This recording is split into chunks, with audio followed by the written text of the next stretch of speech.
Hello नमस्कार। मैं रवि कुमार एक बार फिर कक्षा 10 के गणित की प्रश्नावली 14.3 को लेके आया हूँ, जिसमें आज हम माध्यक की सूत्र की सहायता से यहाँ पे हमें टेबल में दे रखा है x और y जो एक लुप्त संख्या है। इस x और y का मान हमें माध्यक के सूत्र की सहायता से निकालना है। तो सबसे पहले हम इस तालिका को पूरा करेंगे। तो इस तालिका को पूरा करने के लिए यानी कि CF का मतलब होता है संचयी बारंबारता। तो सबसे पहले संचयी बारंबारता अगर हमें बनानी हो तो संचयी बारंबारता बनाने के लिए हमें पहली संख्या जो बारंबारता की दे रखी होती है उसको ऐसे लिखेंगे। तो 5 का 5 आएगा, 5 में आप x को जोड़ो तो 5 + x हो जाएगा। 5 में उसके बाद आप 20 जोड़ो तो आपका हो जाएगा 25 + x हो जाएगा। 25 में अगर आप 15 जोड़ो तो 40 + x हो जाएगा। 40 + x में अगर हम y जोड़ेंगे तो 40 + x + y हो जाएगा। फिर आप इसके बाद 5 को जोड़ोगे तो आपका 45 + x + y होता है। जैसा कि हमारे पास इन बारंबारता का जो योग दे रखा है हमें 60 दिया है, यानी कि इसका मतलब है कि जो x का मान आएगा जो y का मान आएगा उन दोनों को लगाने के बाद हमारे पास जो योग होगा वो 60 के बराबर होगा। तो अभी जो हमारे पास x y के साथ जो योग हमारे पास आ रहा है यानी कि वो 45 है। तो सबसे पहले हम x और y का मान निकालते हैं कि x और y का मान कितना होता है। तो यहाँ पे हमारे पास समीकरण को लिखेंगे 45 + x + y बराबर होता है टोटल 60।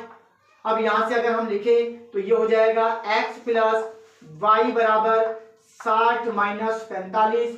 अब यहां से बचता है हमारे पास x + y बराबर 60 में से 45 को माइनस करेंगे तो बचेगा 15, यानी कि यहां से हमें x + y का एक जो मान निकल के आता है तो वो हमारे पास है 15। अब आइए हम इस तालिका के लिए यानी कि सूत्र के लिए हमें L का मान, N का मान, CF का मान, H का मान, F का मान कैसे निकालें। तो इससे पहले मैंने आपको एक क्वेश्चन माध्यमिक का प्रश्नावली 14.3 का पहला क्वेश्चन मैंने इससे पहले वीडियो में कराया था। तो आइए आज हम इसको फिर से F का मान कैसे पता चलता है। तो F का मान पता करने के लिए हमें बारंबारता की टेबल में जो सबसे बड़ी संख्या होती है उस सबसे बड़ी संख्या को ही हम f का मान लेते हैं, यानी कि जो सबसे बड़ी संख्या यहाँ पे है वो 20 है तो 20 को हम f मानेंगे। उसके बाद L का मतलब होता है कि बारंबारता वाली संख्या के ठीक सामने वर्ग अंतराल में जो छोटी संख्या होती है उसको L बोलते हैं। तो यानी कि यहाँ पे हम देखें तो f का मान हमारे पास 20 है। अगर L का देखें तो L का मतलब बारंबारता के ठीक सामने दो संख्या है, एक आपकी छोटी संख्या और एक आपकी बड़ी संख्या। तो L का मतलब होता है छोटी संख्या, यानी कि 20 और 30 में आपका छोटी संख्या कौन सी 20, तो L का मतलब हमारे पास है 20। अगर हम यहाँ पे H का मान देखें तो H का मतलब होता है कि बारंबारता में जितने का गैप है तो वो हमारे पास H का मान होता है। तो यहाँ पे H का मान हमें निकल के आता है 10, सॉरी 10, H का मान हमारे पास निकल के आता है 10। अगर हमारे पास देखें CF का मान तो CF का मान हमारे पास बारंबारता के ठीक सामने हम जाएंगे संचयी बारंबारता की तालिका में, और संचयी बारंबारता की तालिका में जाने के जस्ट आपकी ऊपर की जो संख्या होती है इसको बोलते हैं CF। तो CF का मान हमारे पास यहाँ मिलता है 5 + x। उसके बाद हमें बचता है n का मान। तो n का मान यानी कि बारंबारता का जो योग हमें दिया है वो 60 है। तो यहाँ पे n बराबर हमारे पास हो गया 60।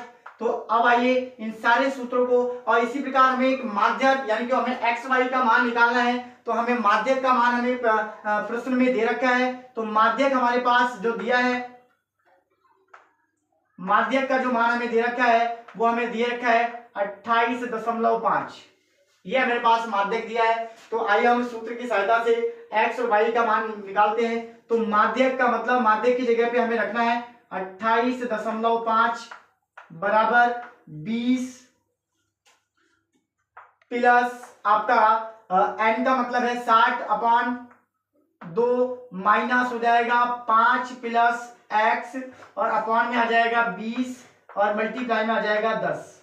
अगर यहाँ पे देखें तो 20 को इस साइड लेके आएंगे तो 28.5 माइनस का 20 बराबर हो जाएगा हमारे पास, इसको तो डिवाइड करेंगे तो हमारा जाएगा ये 30 बार, 30 माइनस का 5x 5 और माइनस का हमारे पास x और नीचे बच जाता है हमारे पास 20 और यहाँ पे मल्टीप्लाई में है हमारे पास 10। तो यहां से अगर हम माइनस करते हैं तो हमारे पास यहां से बचेगा 8.5 बराबर, अगर यहां से माइनस करेंगे 30 में से 5 को माइनस करेंगे तो हमारे पास बचता है 25 माइनस x बटे 20 और आपका गुणा में है 10। तो यहां से हमारे पास देखेंगे तो 20 का अगर हम क्रॉस मल्टीप्लाई कर दें तो 20 का अगर हम 8.5 से गुणा करेंगे तो इसका आंसर हमें मिलता है 20 गुणा 8.5 बराबर हो जाता है 25 की गुणा 10 से करेंगे तो आपका आ जाएगा 250 माइनस का 10x। उसके बाद इसका होता है आपका 20 अट्ठे 160 यानी कि 170 और यहाँ 170.0 बराबर में मिलेगा आपका 250 माइनस 10x। अब 250 को हम इधर लेके आएंगे तो आपका 170 माइनस 250 और उसके बाद बराबर में आपका हो जाएगा 10 का माइनस का 10x। यहां से बचेगा आपका माइनस का 80 और इधर बचेगा आपका माइनस का 10x। माइनस से माइनस कैंसिल हो गया तो यहां से हमें मिला x बराबर 80/10। तो 10 से अगर हम 80 को कैंसिल करेंगे तो x की वैल्यू हमारे पास निकल के आती है 8। तो x का मान हमारे पास जो है वो 8 निकल के आया है। अब इस x का जो मान हमारे पास 8 निकल के आया है, इस 8 को अगर हम समीकरण 1 में लगा देंगे तो हमारे पास y का मान निकल के आ जाएगा। तो यहां लिखेंगे x का मान समीकरण 1 में रखने पर, जब 1 में रखेंगे तो एक समीकरण हमारे पास था x प्लस y बराबर 15। तो x का मान हमारे पास आया 8 प्लस y बराबर 15। तो हमारे पास अब जब 8 को पक्षांतर करेंगे तो y बराबर 15 माइनस 8। तो y का जो मान निकल के आता है हमारे पास 7 और x का जो मान निकल के आया था वो था हमारे पास 8। अगर हम 8 में 7 जोड़ेंगे 15 और 15 में अगर हम 45 को ऐड करेंगे तो टोटल आता है हमारे पास 60। तो मुझे उम्मीद है कि आप लोग माध्यक सूत्र की सहायता से जो यहाँ पे लुप्त संख्या है x और y का मान था, जो बोर्ड की परीक्षा की दृष्टि से बहुत ही महत्वपूर्ण क्वेश्चन 6 नंबर में आपका पूछा जाता है। तो मुझे उम्मीद है कि इस क्वेश्चन को आप अच्छे से सीख गए होंगे। अगर कोई परेशानी हो, समस्या हो तो एक बार वीडियो को कमेंट बॉक्स में लिखें, मैं आपका सॉल्यूशन उसका तुरंत मिलेगा। इसी प्रकार नई से नई वीडियो देखने के लिए ध्रुव कोचिंग सेंटर को लाइक करें, सब्सक्राइब करें और अपने दोस्तों में शेयर करें। नमस्कार।